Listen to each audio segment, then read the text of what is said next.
Buenas, nosotros somos el grupo 4. Mi nombre es Edson Ávila y hoy vamos a presentar lo que es HTML, CSS y Bootstrap. Vamos a iniciar hablando de lo que es un poco de HTML. ¿Por qué se dio la necesidad de implementar esta herramienta?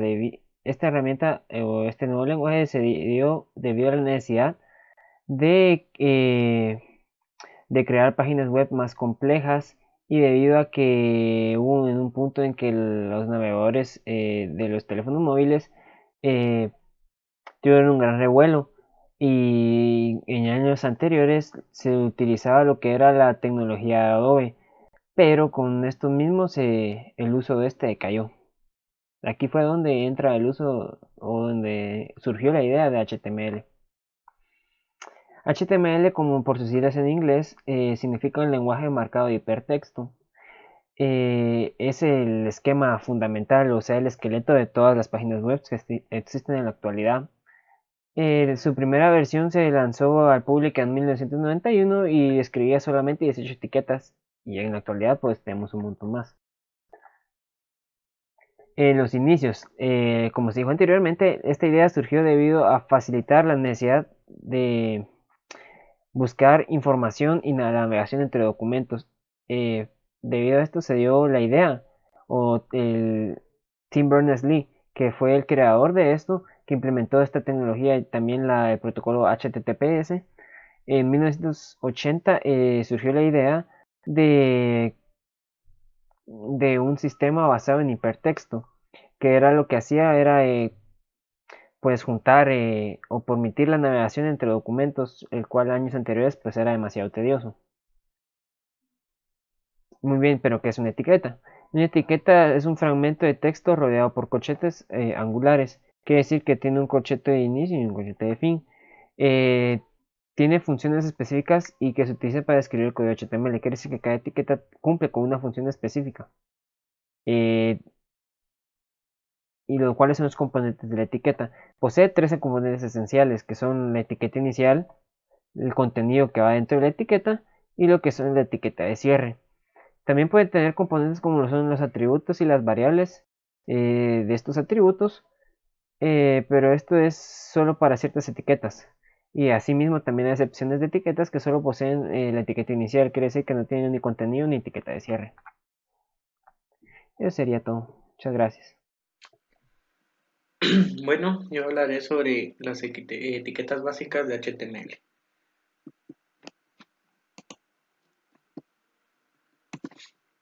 Como, bueno, como primera etiqueta en la que podemos hablar, eh, está la etiqueta body, que indica la parte del cuerpo del contenido de un documento HTML.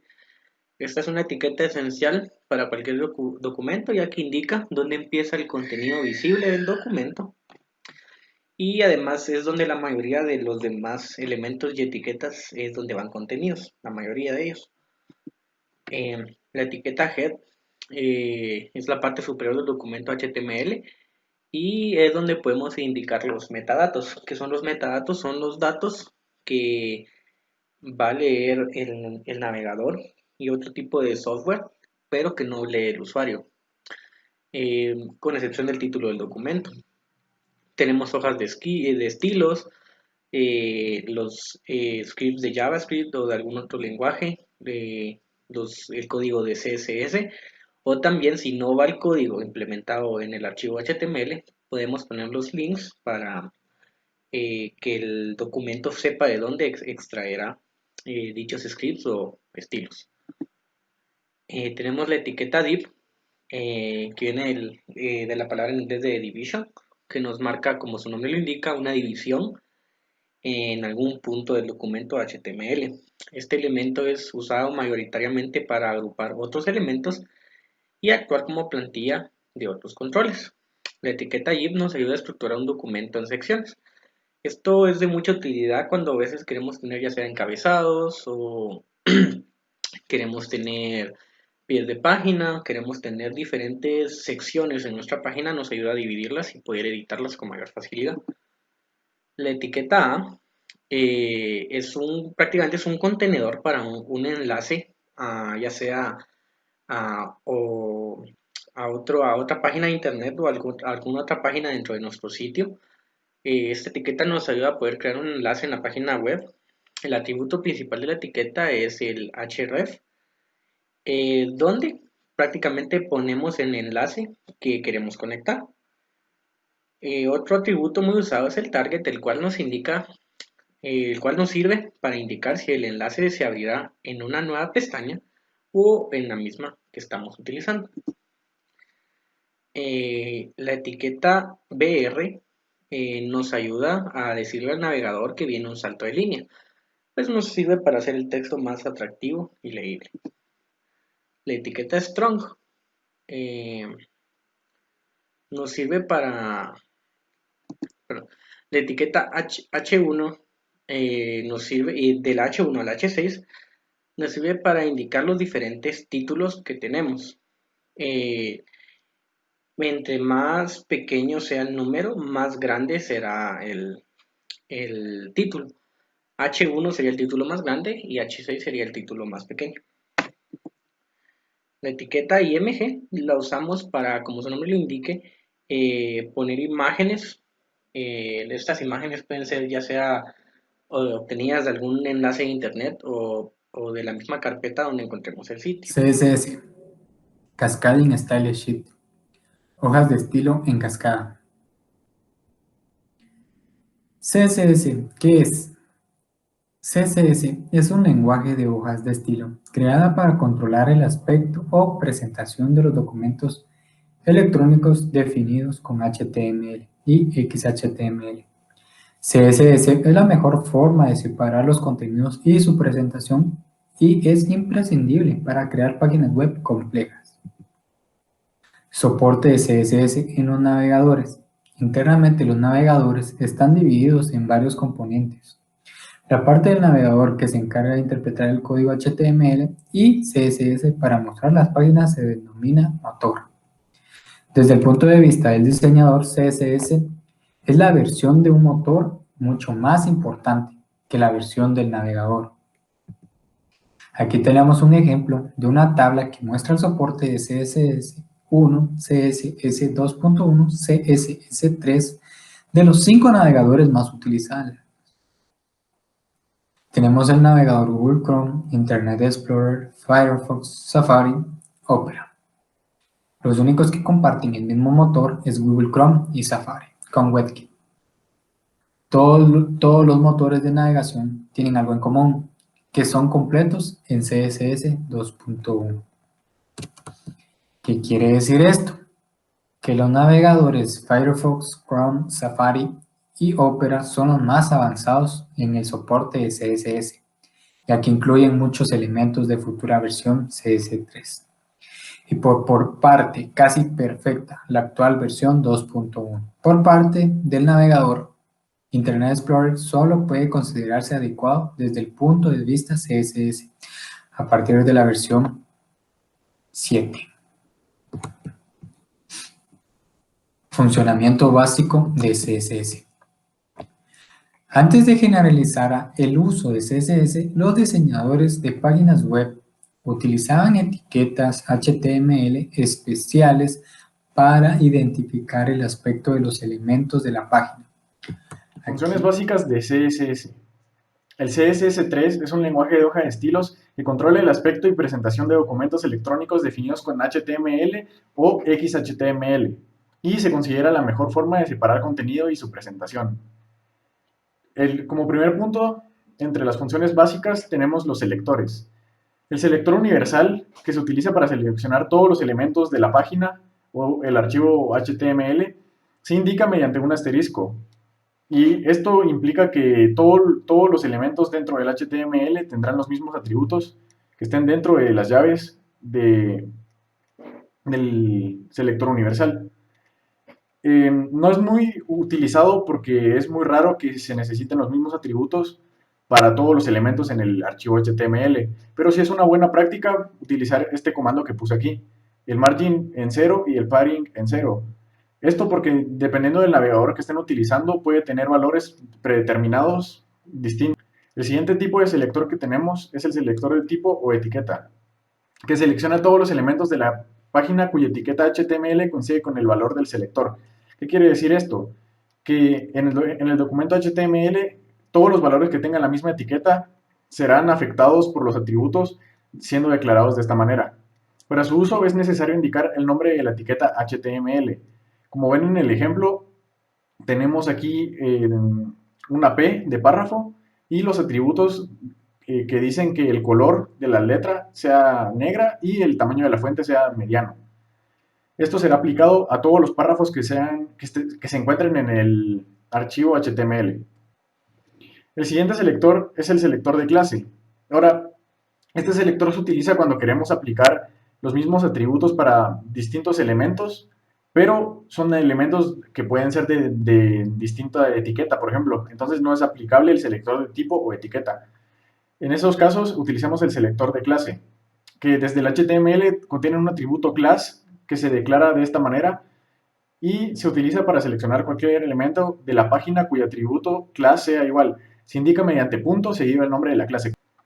El siguiente selector es el selector de ID, que hace lo mismo que el anterior, pero no se aplica para varios elementos, se aplica para un elemento único. Y es una buena práctica utilizarlo en vez del elemento de clase cuando se trabaje con solamente un elemento. Entonces, luego de los selectores están las acciones que podemos utilizar con los selectores. La selección múltiple es habitual agrupar las propiedades comunes de varios elementos en una única regla CSS. Si se quiere aplicar los mismos estilos a dos o más etiquetas, ID o clases diferentes, se puede aplicar a todo. Se pueden encadenar los selectores. ¿Qué quiere decir esto? Aquí, como miramos en el ejemplo, tenemos una etiqueta H1, H2 y H3 que tienen los mismos atributos. Entonces nosotros, para ahorrarnos líneas de código y trabajo, podemos hacer esto que viene aquí a la derecha. Ponemos H1, H2, H3 y ponemos los atributos que querramos que compartan estas etiquetas. La siguiente función que tienen los selectores es la selección descendente. Se hace uso de una selección descendente cuando se quiere hacer referencia a un elemento dentro de otro, o sea, un contenedor. Para esto se indica el nombre de la etiqueta ID o clase contenedor, seguido de un espacio y el elemento al que queremos llegar. Aquí en el ejemplo se pueden dar cuenta que tenemos en el HTML un párrafo que adentro tiene una separación span, también tiene una etiqueta A de un link y dentro un span. En el CSS queremos que todos los span que se encuentren dentro de nuestro párrafo sean afectados por estos atributos. Como pueden ver, aunque este span esté dentro de una etiqueta A, es afectada porque sigue estando dentro de la etiqueta P del párrafo. Entonces el resultado será este. Afecta tanto al span aquí como el span de aquí. Bueno, y yo voy a hablar sobre lo que es Bootstrap. Bootstrap es un conjunto de herramientas de código abierto para desarrollar con HTML, CSS y JavaScript. Se trata de uno de los frameworks más famosos y utilizados, puesto que nos permite realizar un prototipo de nuestras ideas o bien construir nuestra aplicación completa con variables y combinaciones AS.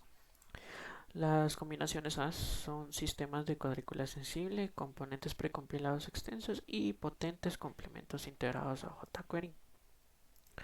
El nacimiento de Bootstrap.